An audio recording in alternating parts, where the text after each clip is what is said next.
Welcome to Beyond the Lab, a podcast where we talk about people, ideas, and insights in the science industry. So today is pretty special. We have not one, not two, but three people with us here today. They are the people behind a pretty significant movement, not only within the scientific community, but beyond that as well. They are Anthony, Joshua, and Sarah, the fellow founders of 100 Scientists of Malaysia. So hi guys. Hello. Hey, Thanks So for having us.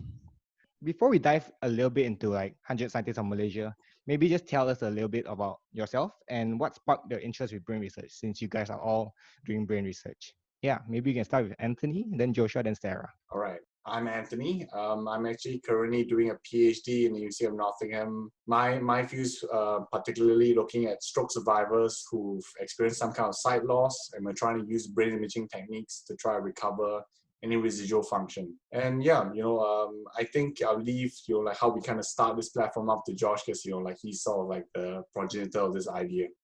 So handing to you, Josh.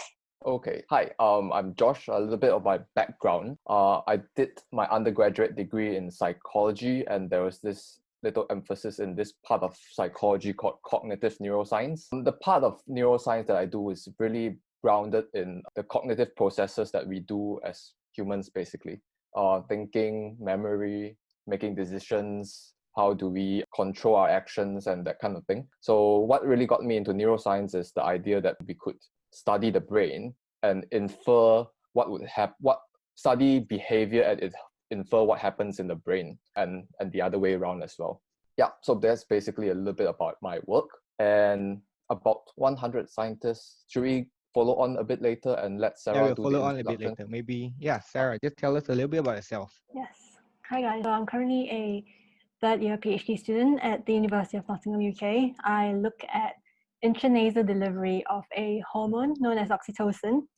You might kind of infamously known as the love hormone because it's released when you cuddle and stuff, but it's also responsible for a lot more different things. For example, modulating social behavior. So I'm looking at ways to improve oxytocin delivery to the brain for potential treatment of neurodevelopmental diseases. And I guess my interest in neuroscience, there isn't really a light bulb moment. I did my bachelor's degree in biomedical science, and we had the freedom to choose from a lot of modules and stuff like that. So I kind of veered towards the whole neuroscience, psychiatric, psychological kind of diseases, and I found that really interesting, which is why I'm doing a PhD in this area at the moment. Okay, great. The next question would be, just for context for people who don't really know what SOM is, so what is 100 Scientists of Malaysia? You want to take the first part, Sarah? Yes. Okay. Maybe we can go into like how the idea came up. Yep, sure. And I think Josh is the one that came up with the idea. He has a very interesting way of how he came up with the idea. It's a fun story. Well, basically, I mean, I've been thinking about this issue about like in our careers, what's going to happen next and all that. So there's a lot of thoughts about the issue on STEM visibility. So the visibility of science and fields related to this in the general public sphere in Malaysia. It's not just a problem that happens in Malaysia, it happens everywhere as well. Like that uptake of STEM is not that high overall. And there's this general mistrust of science anyways, wherever you go. So this was something that was ringing in my head as they would think this is an interest. The interesting story that they think that I should share is that I came up with this idea while set in a sauna. So basically in the sauna, I was alone. I had nothing to do. I just kept thinking, ruminating. And then the idea came, right? Why don't we do something about it, right? Why don't we do something about this issue of STEM visibility? It's something that is faced by a lot of us. Personally, we have a stake in it.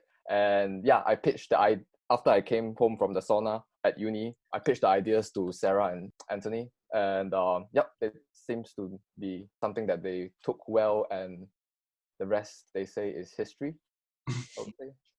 So when George brought up the idea, it really resonated with me. Like, I think, growing up, science was never really like even a choice, because you don't have role models to look up to in Malaysia. And it's like whenever you think of scientists, the familiar faces that come up is Newton, Einstein, but you don't think about a Malaysian scientist. Well, I mean, that's not really true, right? Because there are actually Malaysian scientists around. It just, for some reason, we're not even aware of them.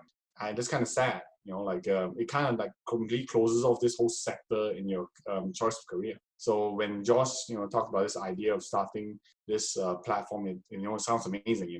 Like it's finally giving sort of a voice to people who have so much to contribute to society and science. Yeah. So ultimately, the three main aims we would like to say with 100 SOM is really, the first one is to increase the visibility of Malaysian researchers in STEM. The second is to showcase the diversity in STEM, because a lot of us are brought up to know medicine, pharmacy, engineering, but there's so many more subjects out there, and even within those three subjects, it's really, really diverse. And obviously the last one is really just to engage the public with STEM, like not be intimidated by STEM, encourage the younger generation to maybe pursue STEM in the future.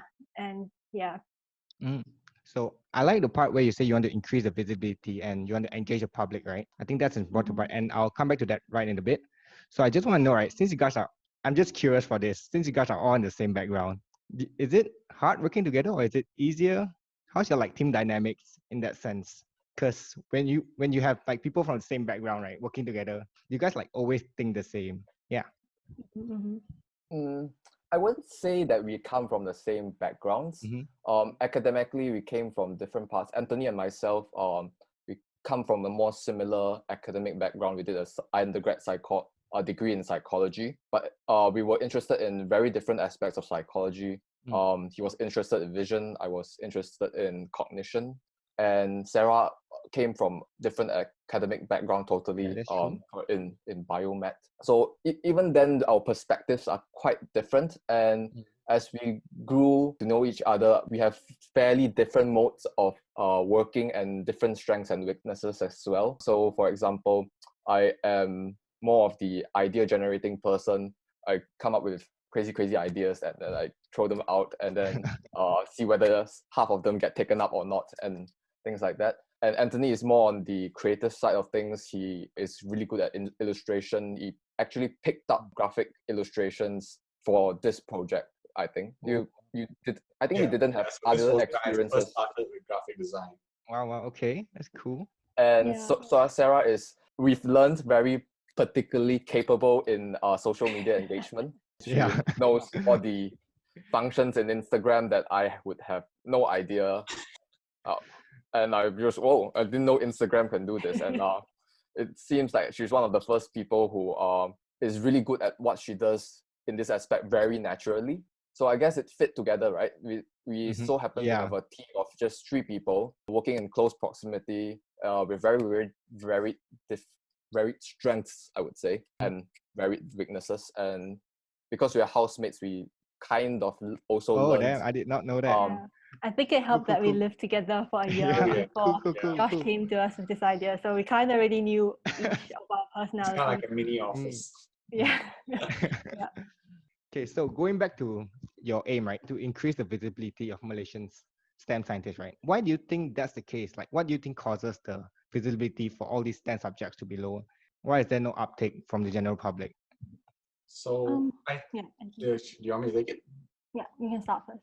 Yeah, so I think with science in Malaysia or like STEM, I think a lot of our culture and society doesn't really value it. It's sort of, we've always looked towards the West to guide us in like technology and science. And I think that's a really old idea. It was true in the past, but I think Asia especially has taken huge strides in like progress, and we shouldn't keep relying on the West to kind of guide us. And it most of the time it's incorrect because we have cultural differences, we have differences in how people react, people behave. So I don't think it's a good idea for us to keep looking to the West. So I think because the value is not placed in science, we tend not to talk about science. We tend not to think of people going to science as a great thing. Whereas compared to other countries, they must be like, oh wow, you're a professor. That's a big thing. Whereas in Malaysia, they're like, okay, it's a job. That's true. Yeah, and I think personally, like when I was younger, I kind of like science, but scientist was quite a intimidating word. Like it still is now. Like I find it quite hard to describe myself as a scientist in many ways. But I think we are brought up to think, especially in Asia, maybe we're brought up to think that scientists are usually white and male, or male.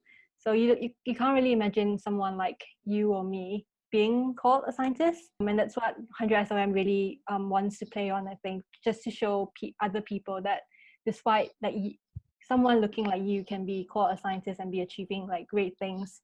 Yeah, and I think when it comes to like reading papers as well, when I look at the names, if it's like initials, it always automatically goes to, oh, it must be a guy who wrote that. Like it must be a Yeah. European guy that wrote that. Like you never think like, oh, it might be an Asian female in Malaysia or Singapore that wrote that. And I think that's the kind of perspective that we kind of have in us automatically because of the way we are brought up. And I think we need to start changing maybe our perspective and like opening up and thinking a bit outside the box. Like there are a lot more capable people out there. We just haven't heard of them. And that's what we're trying to do, like make people hear these voices.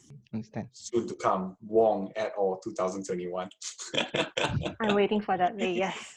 Okay, so Yeah. that's great. Another question would be, so you mentioned that you want people to take up science, right? And you want people to understand science, but people coming from personal experience and friends like mine as well, once we got our science degree, there's not much opportunities out there. So when I applied, and a lot of my friends can attest to this as well, it's either sales or laboratory work, which is very mundane. So how do you think like STEM students can contribute to this field despite the lack of opportunities?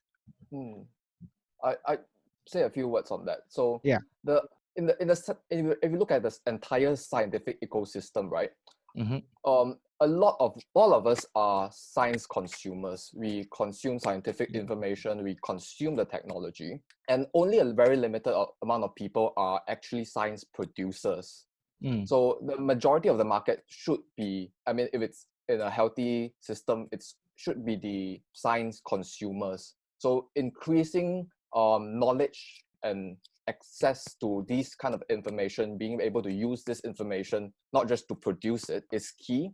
So even if you didn't go on to work in the what we call traditionally, the people would be directly associated with creating the science, you are still consuming the science, and there should be jobs created where these kind of skills are very much sought after. And what we like to think through 100 scientists and all this is these are opportunities are fairly scarce, so you need to be able to be willing to adapt and go seek out some opportunities. And when opportunities are not there, we like to think that behind every opportunity that is offered to someone, there's a creator of that opportunity. So if opportunities are not there, take initiative and somewhat create the opportunity so that for yourself and others that follow along, there is an opportunity to work in STEM. And this sometimes means that in terms of training for people who are early on in the careers, or what they call early career researchers and whatnot, if training is not available in Malaysia, maybe look further afield, be somewhat willing to step out of your comfort zone, go to a country where doesn't speak the same language or whatnot. Maybe if you're willing, put that aside and then explore.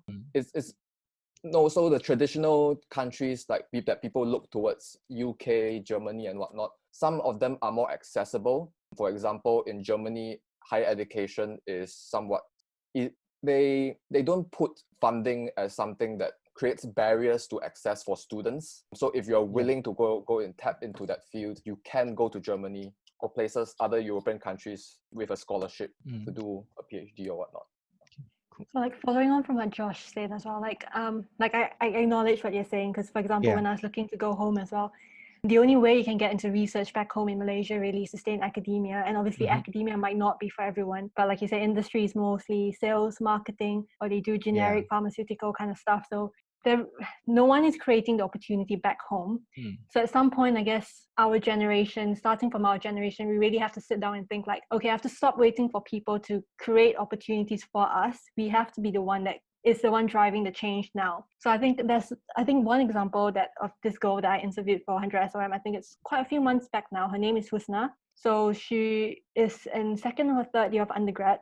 But what she did was she found a loophole in like a problem in one of like the biodegradable kind of material, creating plastics and stuff like that. So what she did was she found this area that could be improved on, and she kind of took the initiative to approach her own supervisors. The supervisor couldn't provide her with like the space to create her own experiments and stuff to do that she needed. So she approached like people from, I think it was that she internship with.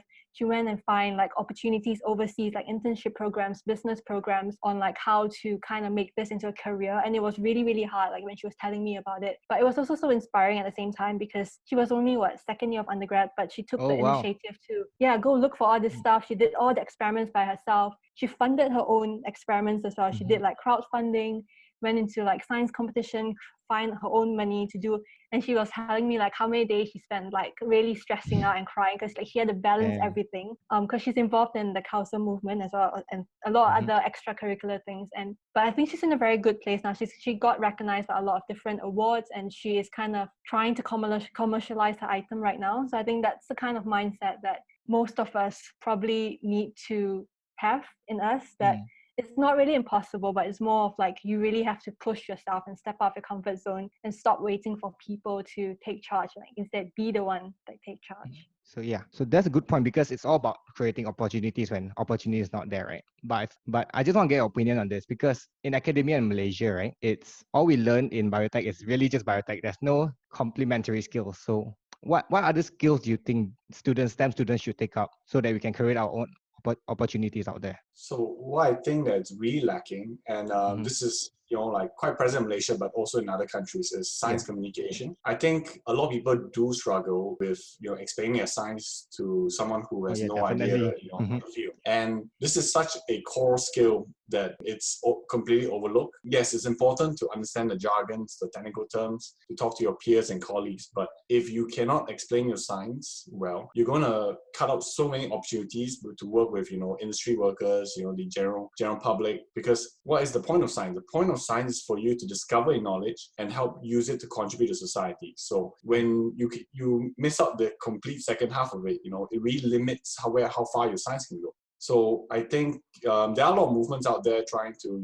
build up science communication in Malaysia and sort of showing people there is so much value in this. And I think moving forward, I think universities and institutions in Malaysia need to recognize how important to build this in the syllabus. How do you build students who are interested in science to learn how to explain their science, in a fun and engaging way? Yeah.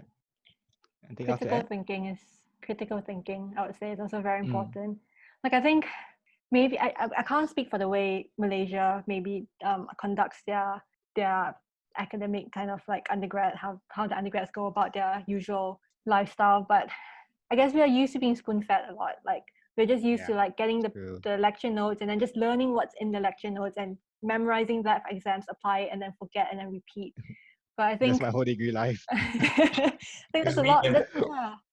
That's for a lot of us, that's what we do, but we never stop and think like, oh, how can I apply maybe this critical thinking to outside my life, or like whatever I do outside of my life, apply it to my academia kind of lifestyle as well. Like it's not just, don't compartmentalize every bit of your life into like their small boxes, but really kind of open your perspective and look at the greater picture. Like if you've been through a lot in life, you kind of grow a lot as well, and you can kind of apply that to what you do in the lab as well. Like you can use that and be like, oh, if this experiment isn't working, let me try and take another approach, because that's what I did in life as well. Like this wasn't working for me, I had to take another route, so let's do it for my experiment as well. And that kind of that kind of thinking, really, I think it's really needed, and it's something that I myself personally am still learning, but I think it's something that's really everyone should be aware of.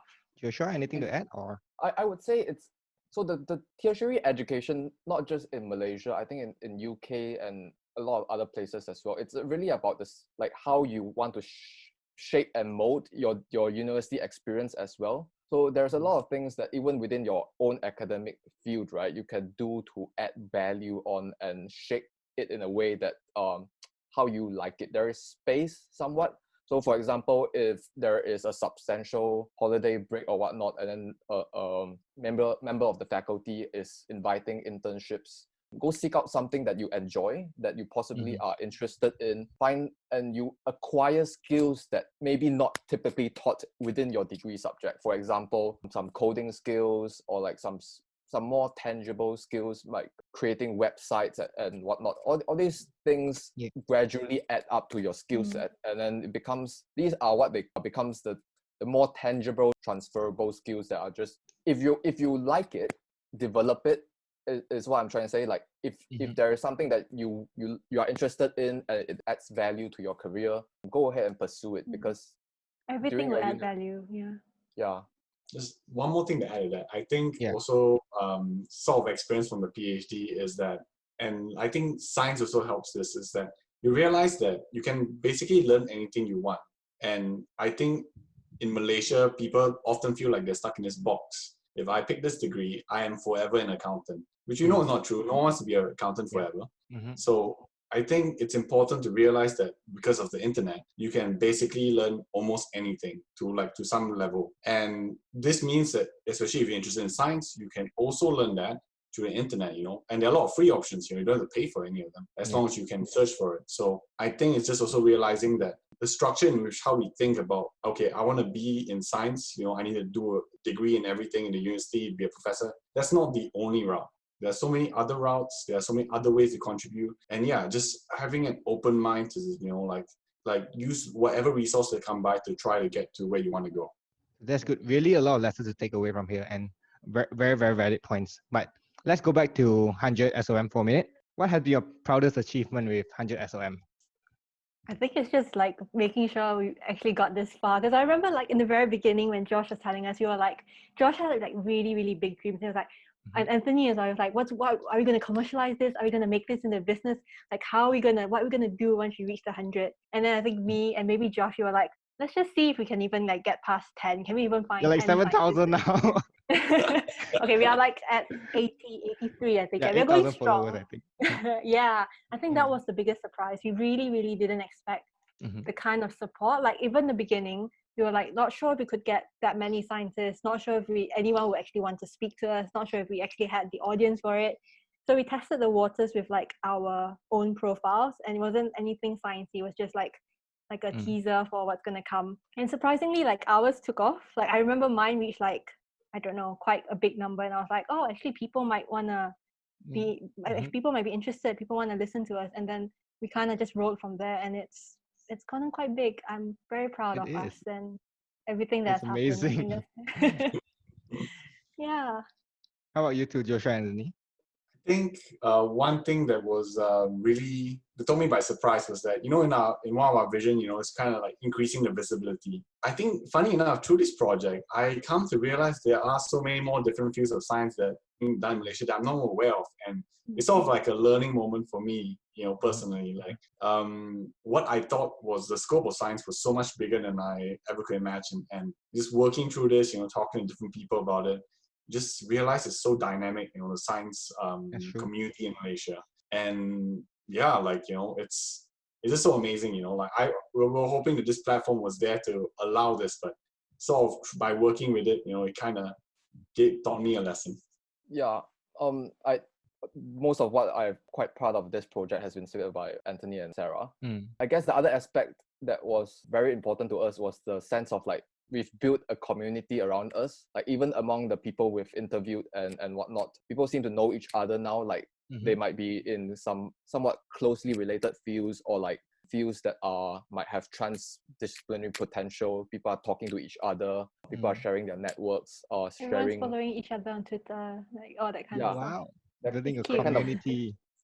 Yeah, so it's really nice. Like if you go, say for example, if we live in the UK, right? So and then we kind of have a network of researchers scattered around the UK, and then when we go back to Malaysia, there's in every city, if you really wanted to, you can come and chill for coffee, and then there will be people in Penang, there will be people in KL, in Johor, that you can sit down and talk science and share opportunities. This is something that wasn't something that we intentionally thought of doing, but it became apparent that this is a very important aspect that we are trying to cultivate. So yeah. Cool. So you guys have interviewed probably, I don't know how many people, but what story has stuck with you the most? We have interviewed quite a lot of people among the three of us, but I think like every story is kind of important in its own way. So like you can't really choose favorites. I think they're all really inspiring. Yeah, they're all really inspiring in different ways. Like, and you get to know so many different personalities and like the struggles that everyone went through to reach where they are. There is kind of like a common theme to everyone. Everyone had their own struggles. Everyone had to push themselves out of the comfort zone and reach where they are. But each of their struggles are obviously very different. But I think we really learn from each story. I mean, yeah, I think all of us can say the same. So I don't think we have a favorite story per se. That's all right. I think we love all of them.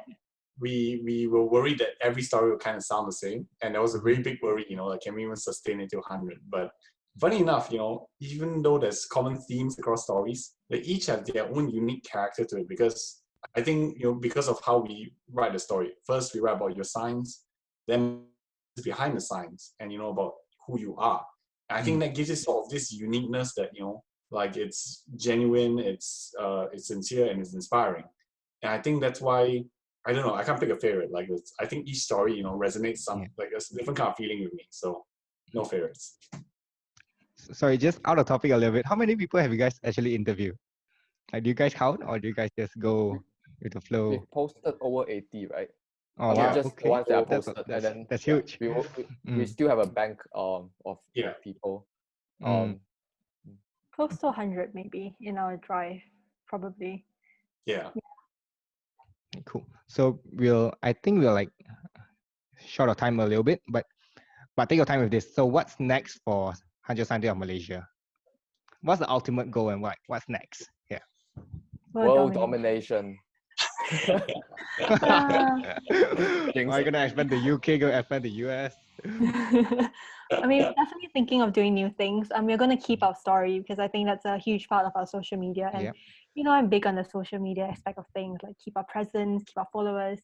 But at the same time, we are also looking into expanding and doing more physical events and so COVID obviously didn't help the situation. We had a really exciting thing that was supposed to launch in August, but didn't happen because of the whole coronavirus. Yeah.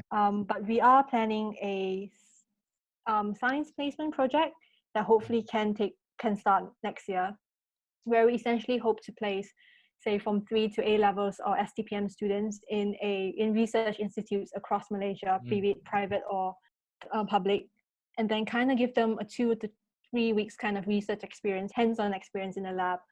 And get them to know what it really feels like to do research, and hopefully it can also help guide them towards choosing a undergraduate degree that they would feel comfortable in. That would really, really help. Yeah, because I think that's really lacking in Malaysia. A lot of the people we talk to, they had no idea what research is until their final year project, and they all was like, "Oh, I wish I knew a bit earlier, this and that." So hopefully we can bring it to them a bit earlier. We've also been playing around with some ideas about other ways of conveying these stories. I think people really like the stories, and I think we may think of animation or possibly different methods of conveying a story. So we're definitely trying to shake things up a bit and make it more engaging. So look out for that. Big things coming up. Yeah, and coming soon, we've also already looked into expanding the team. So a couple of our friends have joined us on board as well. And really, I mean, the good thing about this whole project is that it's somewhat got a community following, in the sense that of young researchers or even just the general public. So there's a traction going on, and whoever wants to join us and take up the challenge and shape this thing to whatever it could be, feel free to reach out to us and all of that. Because it's basically a community-led project. It's somewhat of a small passion project of ours, and it turned out to be something that we did not expect. So we quite enjoy the process of letting it be what it takes, whatever shape it takes in the future, as long as it aligns to what our teams are really the main goals. Then we're happy to see it grow. Yes, just slide into our DMs and give us a message on what you would like to see from us, I guess. Sorry, come again? We're very open to ideas, so just shoot us a DM or okay, yeah. something along that lines. how would people reach you? Just plug 100 Scientists of Malaysia for a while. To those listeners out there, here's Sara telling you how would you reach them? We are on Facebook at 100 Scientists of Malaysia, Instagram 100.Scientists of Malaysia, and Twitter at _100SOM. We also have a Ko-fi page which we just recently set up. So if you kind of really like our work and want to support us, you can always buy us a coffee. In that case, that means giving us a small donation. That would help us grow and support our upcoming projects. Totally up to you if you want to. Yeah, I think that's it for now. But we are planning big things, so definitely stay, follow. We don't have a subscribe, but and follow us. Okay, so to those listening, be sure to like and follow. And so I think there's a time limit on this. Just as a way to end, I think it's nice to know what's next for you guys in particular, like for you guys personally. or like our career, our lives in Yeah, general? so yeah. Well, Mm. I'm thinking of going back to Malaysia to work after my PhD is over. Mhm. So it'll be nice, I've, I always felt like the UK wasn't where I wanted to settle down at, and I've always wanted to try contribute to the industry or like the institutions in Malaysia. So Mm. hopefully I'll Why not find a place Malaysia? somewhere. Yeah. Josh? Joshua?